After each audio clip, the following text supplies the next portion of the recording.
Vous allez vraiment un artiste Hiroshima, artiste monene vraiment oya binisa mokili mais bato mususu pe baboyaka balobaka soki yo binisa réellement mokili obinisa mokili na quel nzembo.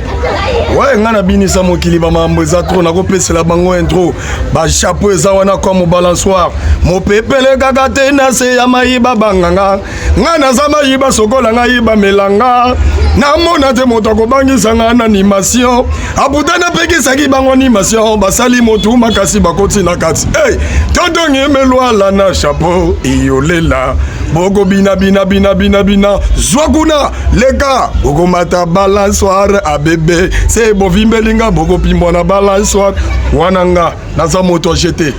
Alors wana yo vraiment tango yo zo loba ndenge wana yo zo banga te ba DJ Corbillard ba DJ Oba Kangi Mboka mikolo yo ngana mi banga bango te bango baza ba DJ moi je suis un animateur l'homme qui pèse 99 kg comme Makilinto Power bango basa la couper décalé animation on a coupé décalé à différent bango bako kota na ba piste na ngate menga na ko kota na ba piste na bango. Alors yo kota na ba piste na bango mais to moni que yo lelo ok na ka musique lelo lobi non. Ouais na za na ka musique. Alors yo ok na ka musique en tant que nani est-ce que kuna yo ok ko négocier moi mosala oye kola oyo yebité na ka musique na yebi déjà na kinde na la kisa boulot na ngana ba wana ba yebité parce que orchestre ezalaka école mobimba na kinde na aider ba ninga ba animateur bazawana to bakisa maele.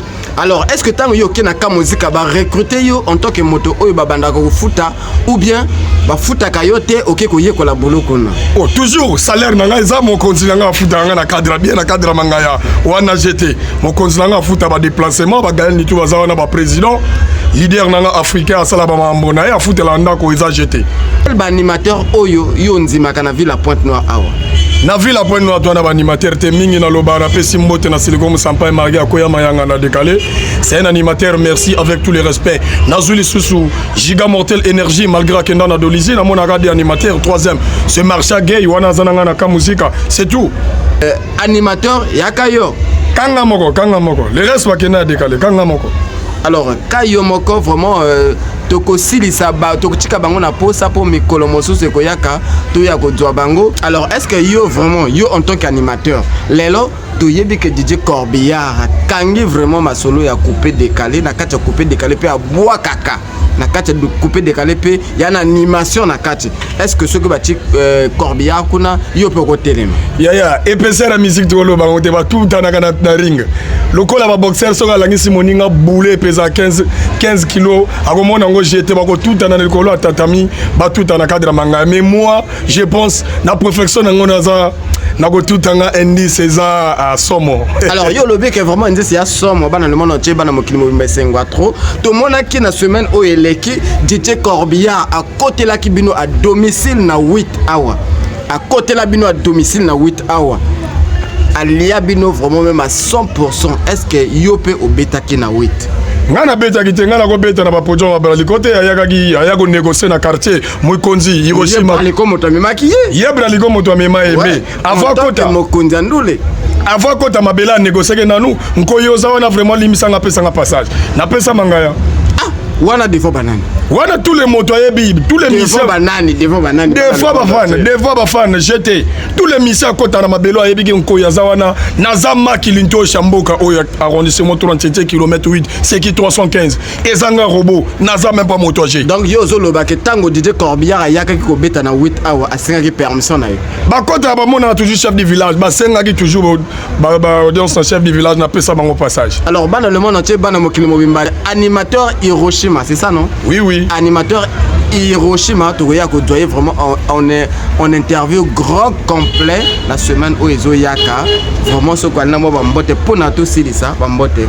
ouais toujours bambote salamara toujours na chaîne na ngai bozo pesa nga ba makambo etelemi na pesi mbote na DJ Bojo de Bordeaux a Shikara Gongo wana papa na yo wana ndeko na ngai nazala papa te nazali yebo wana yo zoloba wana papa na yo te eza papa te eza ndeko na ngai musique nga nazali yebo yo za fana ye pose ozo pesa mbote opesi me pa mbote na mwasi na yo mais ozo pesa mbote na fana ndule na mi pesa la mbote en tant que collègue ndenge tozalaka na ba DJ Mais nalingaka yo autant que frère, mais na piste nanga ko kota te. Nako kufela ete parce nga moko na ba piste nanga inaza mokonzi. Na pesi na ba mote na ba Diego bandeko nanga ba DJ qui sort de Brazzaville. Azobeta musique aina bana ponton asimbi pe ponton na cadre de disco jockey. Et ça la bien vraiment DJ Zoom de là dans le tremplin Indousa na cadre. Alors est-ce que yo yebi DJ Lumière na ba fonte tete? Na yebi ete. Yebi DJ Lumière te? Na yebi même pas. Est-ce que yo yebi DJ 4 mailles? Na yebi béton na béton. Même pas bato non c'est cité ata moto na yebi. Ata moto. Yebi 4 mailles te béton na béton. Béton nini? Béton de propreté. Béton ya ndule. Béton de propreté ndako. Béton ya ndule. Mais na ndule béton ezalaka te? Ah. Na ndule béton ezate. Oyebi pe DJ Lumière te. Yemo tapesa ka lumière na ba o tout basalaka ndule ya décalé ezala bas animateur. Et bongo lumière ba pesa ngo na bato. Lumière tu éclairaka na ampoule bazua na batie et bimisi lumière nango. Et bongo éclairer moto na musique.